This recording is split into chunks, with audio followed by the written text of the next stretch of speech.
Francisco Cândido Xavier, Nos Domínios da Mediunidade, 8º livro da coleção A Vida no Mundo Espiritual, ditado pelo Espírito André Luiz. Capítulo 3. Equipagem mediúnica. Conheçamos a nossa equipagem mediúnica, disse o orientador. E detendo-se ao pé do companheiro encarnado que regia os trabalhos, apresentou. Este é o nosso irmão Raul Silva, que dirige o núcleo com sincera devoção à fraternidade, correto no desempenho dos seus deveres e ardoroso na fé. Consegue equilibrar o grupo na onda de compreensão e boa vontade que lhe é característica. Pelo amor com que se desincumbe da tarefa, é instrumento fiel dos benfeitores desencarnados, que lhe identificam na mente um espelho cristalino, retratando-lhes as instruções. Logo após, caminhou na direção de uma senhora muito jovem e, designando-a, explicou.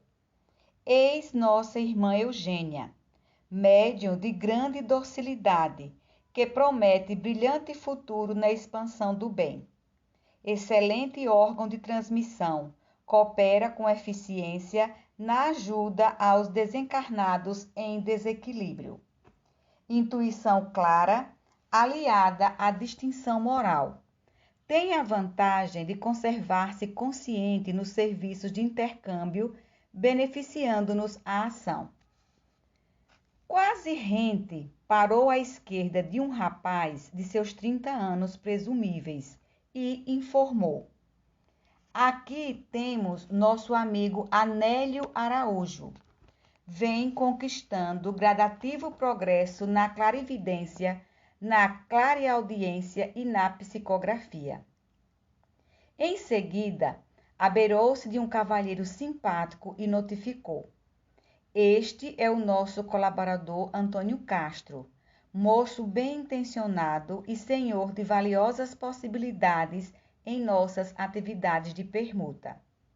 Sonâmbulo, no entanto, é de uma passividade que nos requer grande vigilância. Desdobra-se com facilidade, levando a efeito preciosas tarefas de cooperação conosco, mas ainda necessita de maiores estudos e mais amplas experiências para expressar-se com segurança acerca das próprias observações.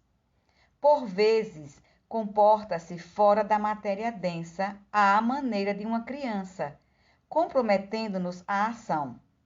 Quando empresta o veículo a entidades dementes e sofredoras, reclama-nos cautela, porquanto quase sempre deixa o corpo à mercê dos comunicantes, quando lhe compete o dever de nos ajudar na contenção deles, a fim de que o nosso tentame de fraternidade não lhe traga prejuízo à organização física. Será, porém, valioso auxiliar em nossos estudos. Movimentando-se algo mais, o assistente estacou diante de respeitável senhora, que se mantinha com fervorosa prece, e exclamou. Apresento-lhes agora nossa irmã Celina, devotada companheira de nosso ministério espiritual. Já atravessou meio século de existência física, conquistando significativas vitórias em suas batalhas morais. Viúva há quase 20 anos, dedicou-se aos filhos com admirável denodo, varando estradas espinhosas e dias escuros de renunciação. Suportou heroicamente o assédio de compactas legiões de ignorância e miséria que lhe rodeavam o esposo, com quem se consorciara em tarefa de sacrifício.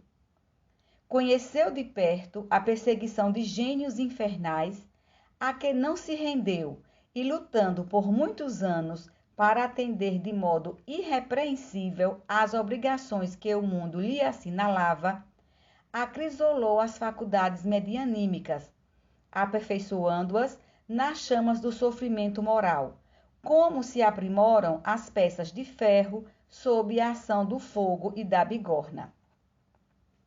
Ela não é simples instrumento de fenômenos psíquicos. É abnegada servidora na construção de valores do espírito.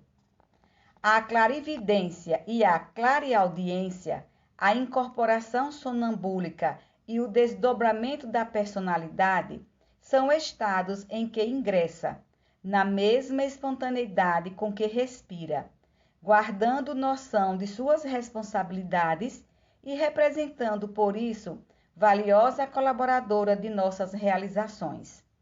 Diligente e humilde, encontrou na plantação do amor fraterno a sua maior alegria.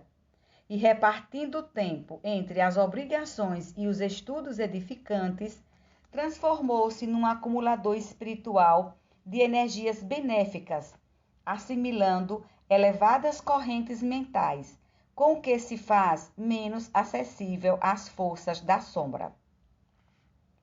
Realmente, ao lado da irmã, sob nossa vista, fruíamos deliciosa sensação de paz e reconforto. Provavelmente fascinado pela onda de alegria indefinível em que nos banhávamos, Hilário indagou: se extraíssemos agora uma ficha psicoscópica de Dona Celina, a posição dela, como a estamos registrando, seria devidamente caracterizada? Perfeitamente, elucidou Aulus de pronto. Assinar-lhe-ia as emanações fluídicas de bondade e compreensão, fé e bom ânimo. Assim como a ciência na Terra consegue catalogar os elementos químicos que entram nas formações de matéria densa, em nosso campo de matéria rarefeita, é possível analisar o tipo de forças sutis que dimanam de cada ser. Mais tarde, o homem poderá examinar uma emissão de otimismo ou de confiança, de tristeza ou desesperação, e fixar-lhes a densidade e os limites, como já pode separar e estudar as radiações do átomo de urânio. Os princípios mentais são mensuráveis e merecerão no porvir excepcionais atenções entre os homens, qual acontece na atualidade com os fotônios, estudados pelos cientistas que se empenham em decifrar a constituição específica da luz. Depois de ligeiro intervalo, o assistente aduziu: uma ficha psicoscópica, sobretudo, determina a natureza de nossos pensamentos. E por meio de semelhante auscultação, é fácil ajuizar dos nossos méritos ou das nossas necessidades. Logo após, nosso orientador convocou-nos a exame detido junto ao campo encefálico da irmã Celina, acentuando: em todos os processos medianímicos, não podemos esquecer a máquina cerebral como órgão de manifestação da mente. De certo, já possuem conhecimentos adequados a respeito do aparelhamento orgânico, dispensando-nos a atenção em particularidades técnicas sobre o vaso carnal. E afagando-lhe a cabeça pintalgada de cabelos brancos, acrescentou: bastar-nos-á sucinto exame da vida intracraniana, onde estão assentadas as chaves de comunicação entre o mundo mental e o mundo físico.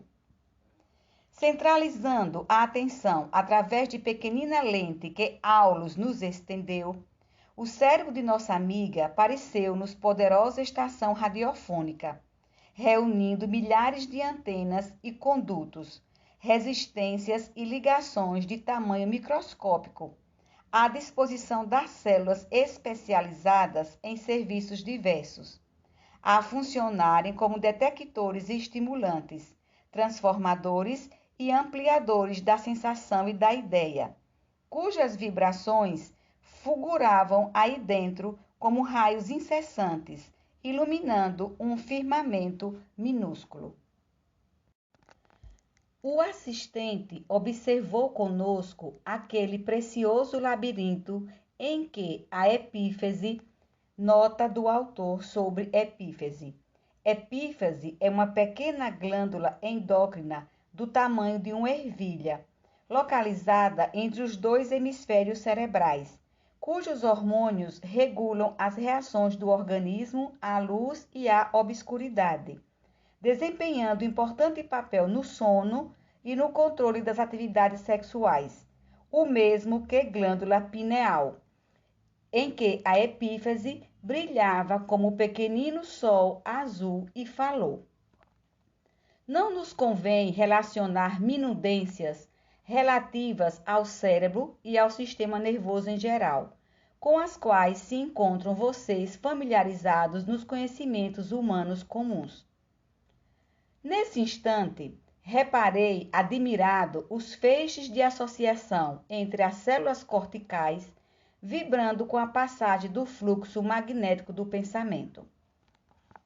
Recordemos, prosseguiu o instrutor, que o delicado aparelho encefálico reúne milhões de células que desempenham funções particulares, quais sejam as dos trabalhadores em fila hierárquica na harmoniosa estrutura de um Estado. E, enumerando determinadas regiões, trecho a trecho, daquele prodigioso reino pensante, declarou: não precisaremos alongar digressões. As experiências adquiridas pela alma constituem maravilhosa síntese de percepção e sensibilidade, na condição de espíritos libertos em que nos encontramos, mas especificam-se no equipamento de matéria densa com núcleos de controle das manifestações da individualidade perfeitamente analisáveis. É assim que a alma encarnada possui no cérebro físico os centros especiais que governam a cabeça, o rosto, os olhos, os ouvidos e os membros, em conjunto com os centros da fala, da linguagem, da visão, da audição, da memória, da escrita, do paladar, da deglutição, do tato, do olfato, do registro de calor e frio, da dor, do equilíbrio muscular, da comunhão com os valores internos da mente, da ligação com o mundo exterior, da imaginação, do gosto estético, dos variados estímulos artísticos e tantos outros, quantas sejam as aquisições de experiência entesouradas pelo ser, que conquista a própria individualidade passo a passo e esforço a esforço, enaltecendo-a pelo trabalho constante para a sublimação integral, em face de todas as vias de progresso e aprimoramento que a Terra lhe possa oferecer. Breve pausa surgiu espontânea. E porque Hilário e eu não ousássemos interferir, o assistente continuou: não podemos realizar qualquer estudo de faculdades medianímicas sem o estudo da personalidade. Considero, assim, de extrema importância a apreciação dos centros cerebrais, que representam bases de operação do pensamento e da vontade, que influem de modo compreensível em todos os fenômenos mediúnicos, desde a intuição pura à materialização objetiva. Esses recursos, que merecem a defesa e o auxílio das entidades sábias e benevolentes, em suas tarefas de amor e sacrifício junto dos homens, quando os medianeiros se sustentam no ideal superior da bondade e do serviço ao próximo, em muitas ocasiões podem ser ocupados por entidades inferiores ou animalizadas, em lastimáveis processos de obsessão. Mas, interpôs Hilário judicioso, diante de um campo cerebral tão iluminado quanto o de nossa irmã Celina, será lícito aceitar a possibilidade de invasão dele por parte de inteligências menos evolvidas? Será cabível semelhante retrocesso? Não podemos olvidar, considerou o assistente, que Celina se encontra encarnada numa prova de longo curso e que nos encargos de aprendiz ainda se encontra muito longe de terminar a lição. Meditou um momento e filosofou bem-humorado. Numa viagem de 100 léguas, podem ocorrer muitas surpresas no derradeiro quilômetro do caminho. Logo após, colocando a destra paternal sobre a fronte da médium, prosseguiu. Nossa irmã vem atravessando os seus testemunhos de boa vontade, fé viva, caridade e paciência. Tanto quanto nós, ainda não possui plena quitação com o passado. Somos vasta legião de combatentes em vias de vencer os inimigos que nos povoam a fortaleza íntima ou o mundo de nós mesmos. Inimigos simbolizados em nossos velhos hábitos de convívio com a natureza inferior, a nos colocar em sintonia com os habitantes das sombras, evidentemente perigosos ao nosso equilíbrio. Se nossa amiga Celina, quanto qualquer de nós, abandonar a disciplina a que somos constrangidos para manter a boa forma na recepção da luz, rendendo-se às sugestões da vaidade ou do desânimo, que costumamos fantasiar como direitos adquiridos ou injustificável desencanto, de certo sofrerá o assédio de elementos destrutivos que lhe perturbarão a nobre experiência atual de subida. Muitos médios se arrocham a prejuízos dessa ordem. Depois de ensaios promissores e começo brilhante, acreditam-se donos de recursos espirituais que lhes não pertencem ou temem as aflições prolongadas da marcha e recolhem-se à inutilidade, descendo de nível moral ou aconchegando-se a improdutivo repouso, porquanto retomam inevitavelmente a cultura dos impulsos primitivos que o trabalho incessante no bem os induziria a olvidar. E sorrindo, ainda não chegamos à vitória suprema sobre nós mesmos. Achamo-nos na condição do solo terrestre, que não prescinde do arado protetor ou da enxada prestimosa, a fim de produzir. Sem o instrumento do trabalho e da luta, aperfeiçoando-nos as possibilidades, estaríamos permanentemente ameaçados pela erva daninha que mais se alastra e se afirma tanto quanto melhor é a qualidade do trato de terra em abandono. Fitando-se de frente, como a recordar o peso das responsabilidades de que nos investíamos, completou. Nossas realizações espirituais do presente são pequeninas réstias de claridade sobre as pirâmides de sombra do nosso passado.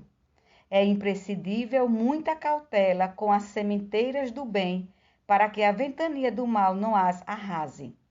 É por isso que a tarefa mediúnica, examinada como instrumentação para a obra das inteligências superiores, não é tão fácil de ser conduzida, a bom termo, uma vez que, contra o canal ainda frágil que se oferece à passagem da luz, acometem as ondas pesadas de treva da ignorância a se agitarem compactas ao nosso derredor. Calou-se o assistente. Dir-se-ia que ele também agora se ligava ao campo magnético dos amigos em silêncio para o trabalho da reunião prestes a começar.